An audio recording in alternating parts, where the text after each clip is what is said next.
Hello everyone, this is Suman Parashar and you are watching my channel Maths.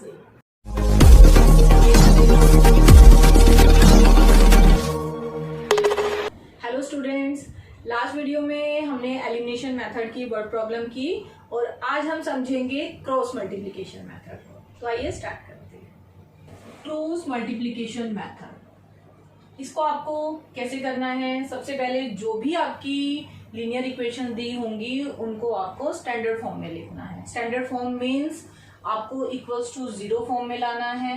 a1x plus b1y plus c1 equals to zero और second equation को a2x plus b2y plus c2 equals to zero. First step हुई। Second step में आपको क्या करना है? Second step में आपको ये लिखना है x upon b1c2 minus b2c1, y upon c1a2 minus c2a1 और 1 अपॉन a1b2 माइनस a2b1। इसको याद कैसे कर सकते हैं? देखिए, पहले तो आप ऐसे याद करेंगे 1 2 2 1, हर एक में 1 2 2 1 1 2 2 1 आ रहा है। मीन्स b1 से स्टार्ट किया है, b1 c2, फिर इसका उल्टा हो जाएगा b2 c1। वही दो आपको कोफिशिएंट रखने हैं, b और c, यहाँ भी b और c है। दूसरा याद करने का तरीका है कि जहां आपने छोड़ना है, c1 पे छोड़ा है, c1 से स्टार्ट करेंगे, c1 a2 c2 a1 1 2 2 1। a1 पे छोड़ा है तो 1 अपॉन में a1 b2 minus a2 b1। दूसरी चीज, अगर आपको ये याद नहीं रहता है तो आप इसको कैसे कर सकते हैं? देखिए, आप ऐसे लिखेंगे x y और 1। अब x के अंडर लिखना है तो आप x के कोफिशिएंट्स को नहीं देखेंगे, आप सिर्फ बाकी कोफिशिएंट्स को यहाँ लिखेंगे, राइट में, लेफ्ट में और राइट में। जैसे b1 b2 आप लेफ्ट में लिखेंगे और c1 c2 आप राइट में लिखेंगे।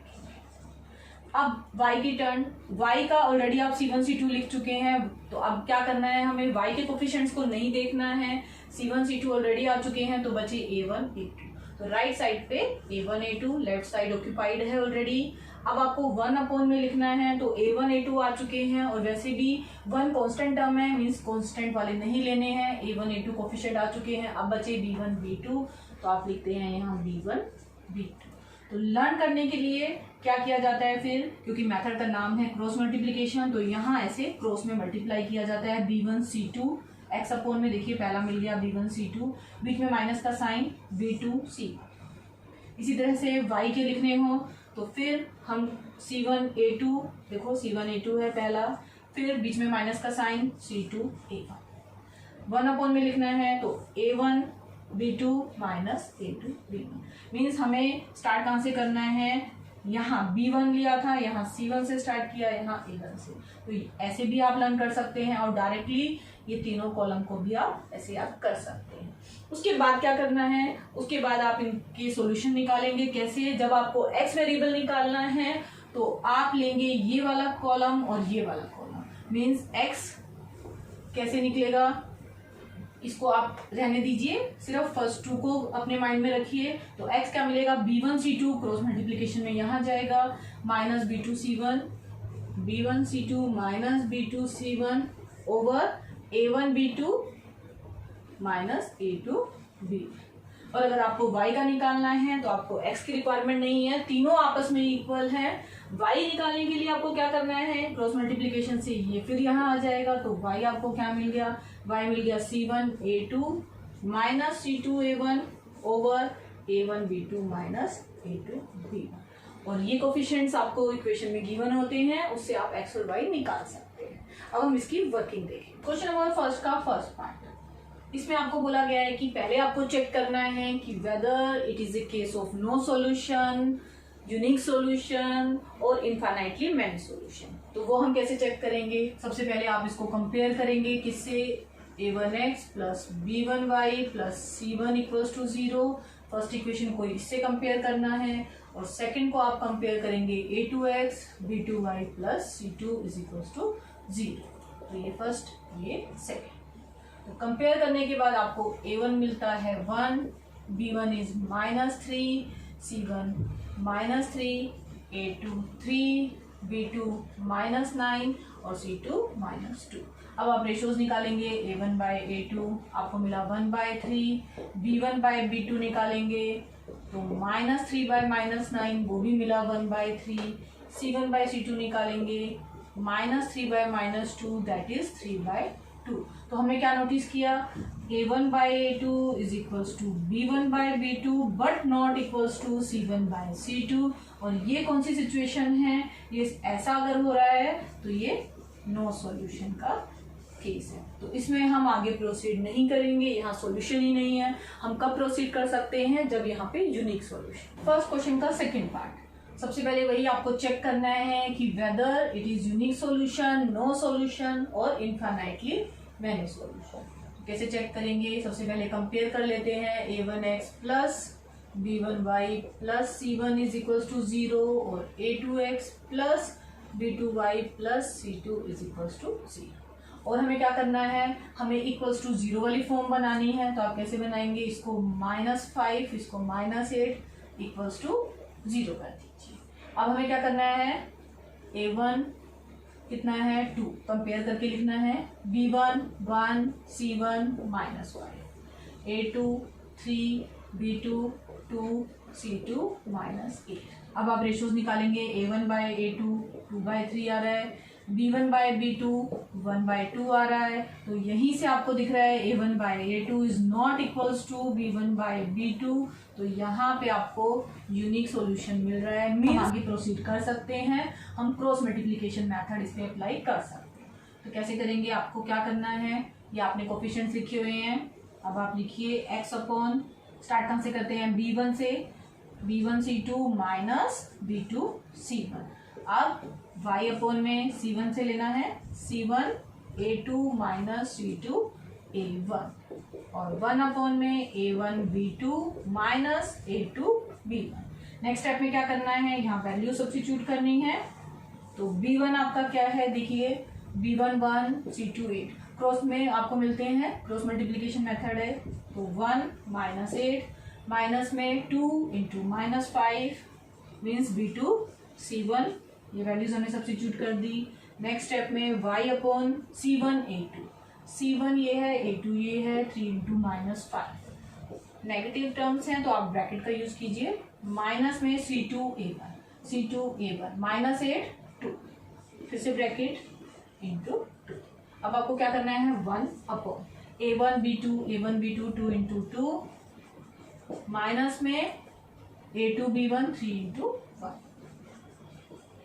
अब हम इनको सिंप्लीफाई करेंगे तो हमें क्या मिलता है, हमें मिलता है x अपॉन क्या मिला -8, यहाँ माइनस माइनस हो गया प्लस, -8 प्लस 10। इसी तरह से y अपॉन में आप सिंप्लीफाई करेंगे, 3 5 जा 15 -15, फिर से 2 नेगेटिव साइन प्लस हो जाएगा, 8 2 जा 16 और 1 अपॉन में आपको क्या मिलेगा, 2 2 जा 4 माइनस में 3 इंटू 1 इज 3। और सिंप्लीफाई कर लेते हैं, 10 - 8 मिला 2, 16 - 15 इज 1 और यहाँ भी 1।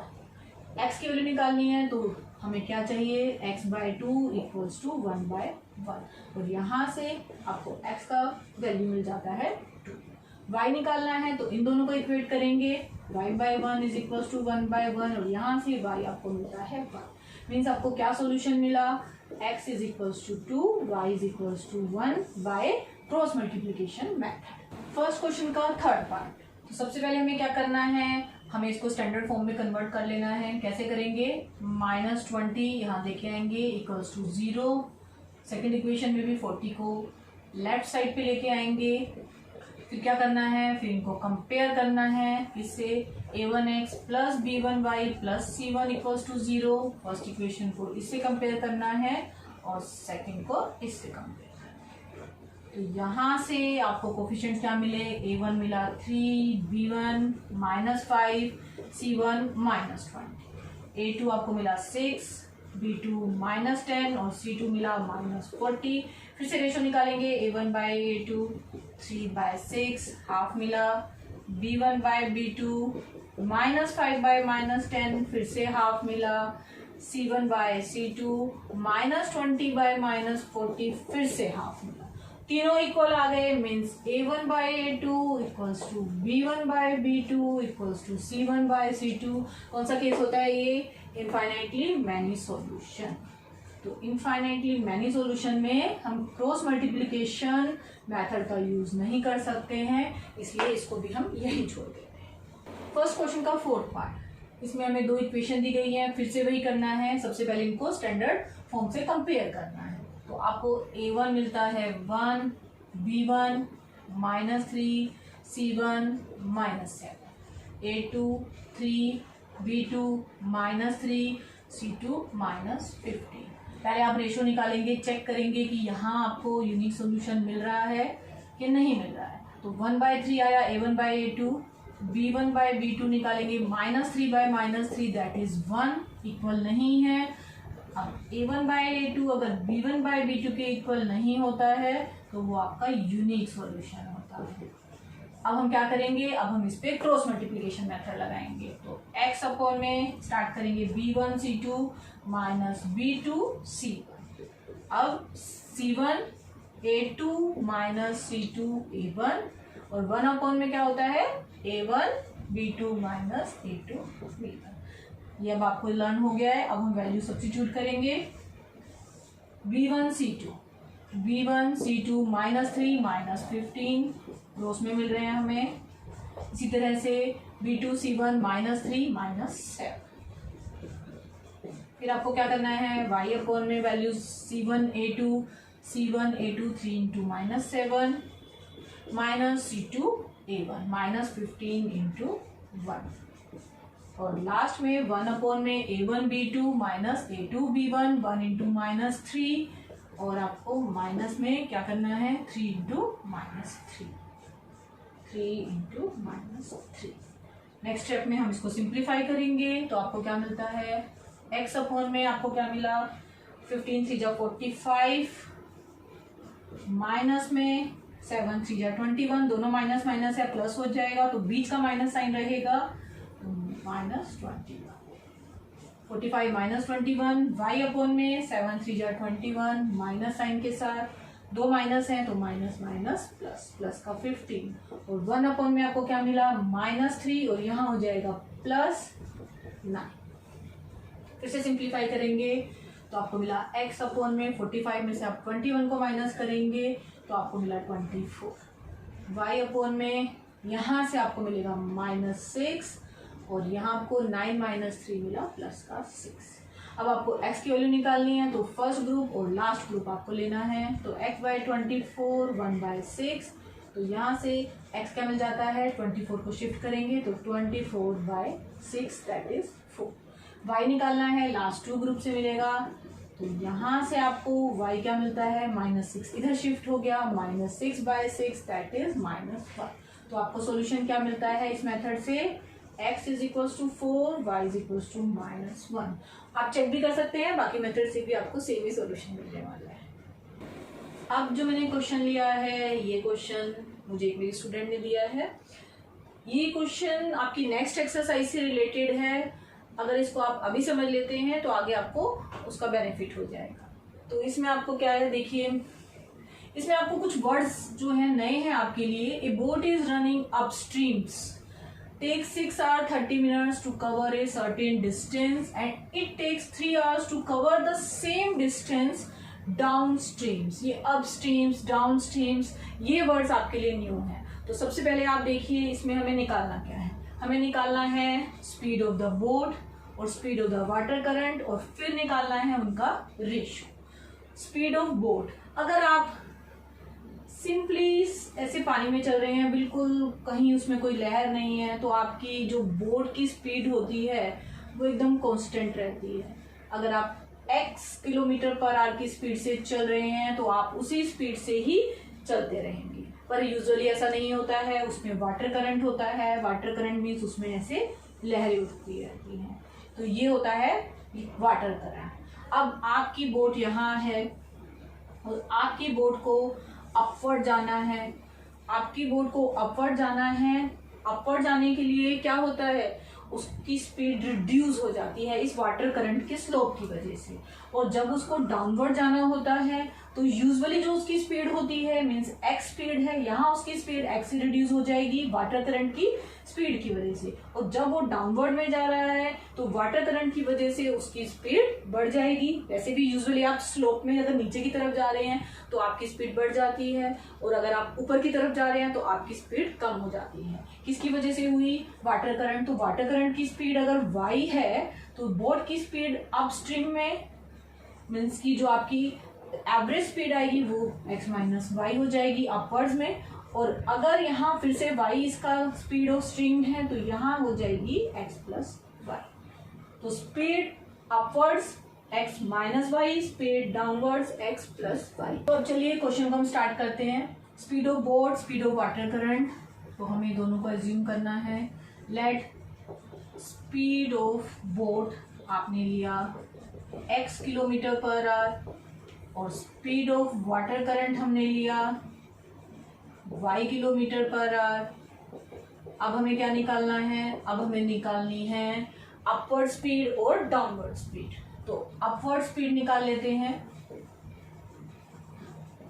अपवर्ड स्पीड में हमने बोला कि क्या करना है, आपका बोट की स्पीड रिड्यूस हो जाएगी वाटर करंट की स्पीड की वजह से, तो ये हुआ x minus y kilometre per hour. इसी तरह से डाउनवर्ड स्पीड बढ़ जाएगी वाटर करंट की वजह से, तो आपकी डाउनवर्ड स्पीड क्या मिल जाएगी? x plus y kilometre per hour.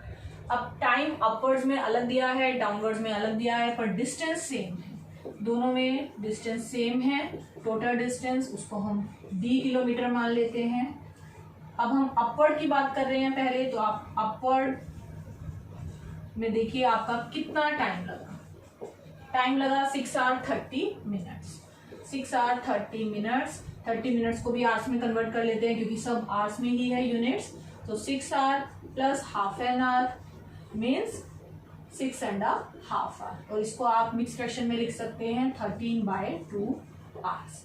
अब आप क्या करेंगे? आप डी डिस्टेंस कैलकुलेट करेंगे। तो डिस्टेंस कैसे कैलकुलेट करते हैं? डिस्टेंस क्या होता है? जैसे आपकी स्पीड होती है डिस्टेंस ओवर टाइम, और आपको डिस्टेंस निकालना हो तो स्पीड इंटू टाइम।